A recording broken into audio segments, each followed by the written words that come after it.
Back in the old days of Hollywood, when men were men, Dale Robertson was about as tough as they came. He had the look, the attitude, the voice, everything you wanted in a Western star.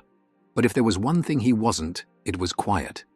He once admitted, "I never had the ability to keep my big mouth shut." And that worked for a while. In the 50s and 60s, Hollywood still had a place for straight-shooting guys like Robertson.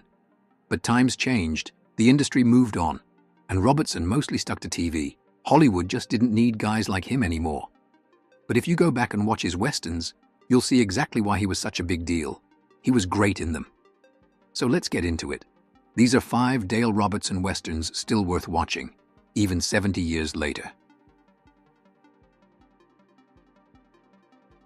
This one's basically The Count of Monte Cristo, but set in old New Orleans.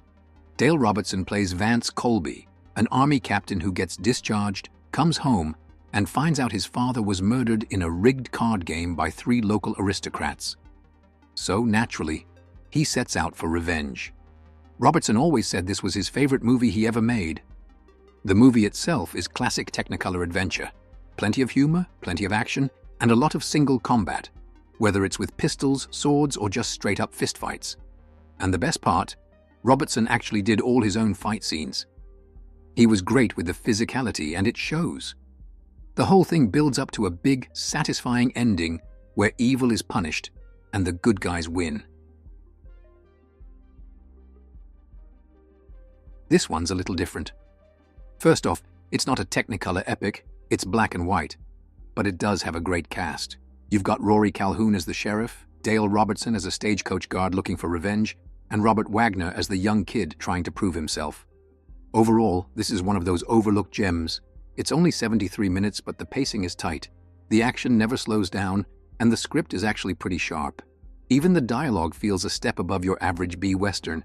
And watching Robertson here, you kind of wonder why he wasn't an even bigger star. He's natural on screen, charismatic when he needs to be, and just solid.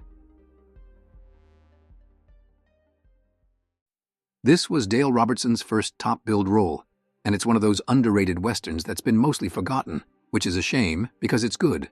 Feels a lot like The Southerner, just with a little more weight to it. Dale plays Sam Crockett, a widower who moves back to his abandoned family farm in Texas after years in Kansas City.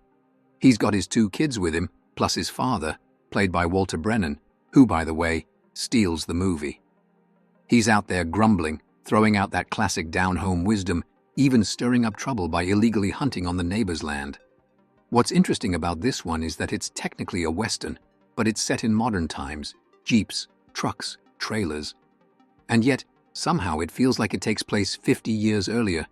Robertson is solid, even if he plays things a little too straight here.